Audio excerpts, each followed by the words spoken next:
Lamentations 4. How the gold has grown dim, how the pure gold is changed. The holy stones lie scattered at the head of every street. The precious sons of Zion, worth their weight in fine gold. How they are regarded as earthen pots, the work of a potter's hands. Even jackals offer the breast, they nurse their young. But the daughter of my people has become cruel, like the ostriches in the wilderness. The tongue of the nursing infant sticks to the roof of its mouth for thirst. The children beg for food, but no one gives to them. Those who once feasted on delicacies perish in the streets. Those who were brought up in purple embrace ash heaps. For the chastisement of the daughter of my people has been greater than the punishment of Sodom, which was overthrown in a moment, and no hands were wrung for her. Her princes were purer than snow, whiter than milk. Their bodies were more ruddy than coral. The beauty of their form was like sapphire. Now their face is blacker than soot. They are not recognized in the streets. Their skin has shriveled on their bones. It has become as dry as wood. Happier were the victims of the sword than the victims of hunger, who wasted away, pierced by lack of the fruits of the field. The hands of compassionate women have boiled their own children. They became their food during the destruction of the daughter of my people. The Lord gave full vent to his wrath. He poured out his hot anger, and he kindled a fire in Zion that consumed its foundations. The kings of the earth did not believe, nor any of the inhabitants of the world, that foe or enemy could enter the gates of Jerusalem. This was for the sins of her prophets, and the iniquities of her priests, who shed in the midst of her the blood of the righteous. They wandered blind through the streets. They were so defiled with blood that no one was able to touch their garments. Away, unclean.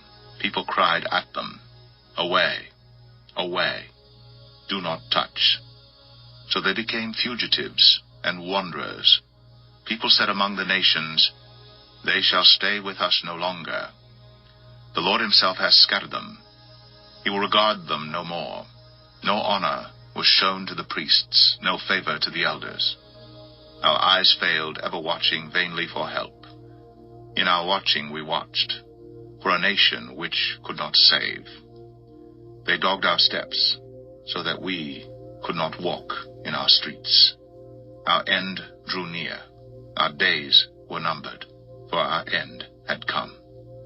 Our pursuers were swifter than the eagles in the heavens. They chased us on the mountains. They lay in wait for us in the wilderness. The breath of our nostrils, the Lord's anointed, was captured in their pits, of whom we said, under his shadow we shall live among the nations. Rejoice and be glad, O daughter of Edom, you who dwell in the land of Uz. But to you also the cup shall pass. You shall become drunk and strip yourself bare. The punishment of your iniquity, O daughter of Zion, is accomplished. He will keep you in exile no longer. But your iniquity, O daughter of Edom, he will punish. He will uncover your sins. Lamentations 5. Remember, O Lord, what has befallen us. Look and see our disgrace. Our inheritance has been turned over to strangers, our homes to foreigners. We have become orphans, fatherless. Our mothers are like widows. We must pay for the water we drink. The wood we get must be bought. Our pursuers are at our necks. We are weary. We are given no rest. We have given the hand to Egypt and to Assyria to get bread enough. Our fathers sinned and are no more, and we bear their iniquities. Slaves rule over us. There is none to deliver us from their hand. We get our bread at the peril of our lives, because of the sword in the wilderness. Our skin is hot as an oven, with the burning heat of famine.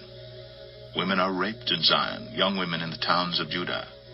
Princes are hung up by their hands. No respect is shown to the elders. Young men are compelled to grind at the mill, and boys stagger under loads of wood. The old men have left the city gate, the young men their music. The joy of our hearts has ceased. Our dancing has been turned to mourning. The crown has fallen from our head. Woe to us, for we have sinned. For this our heart has become sick. For these things our eyes have grown dim. For Mount Zion which lies desolate, jackals prowl over it. But you, O Lord, reign forever. Your throne endures to all generations. Why do you forget us forever? Why do you forsake us for so many days? Restore us to yourself, O Lord, that we may be restored. Renew our days as of old, unless you have utterly rejected us, and you remain exceedingly angry with us.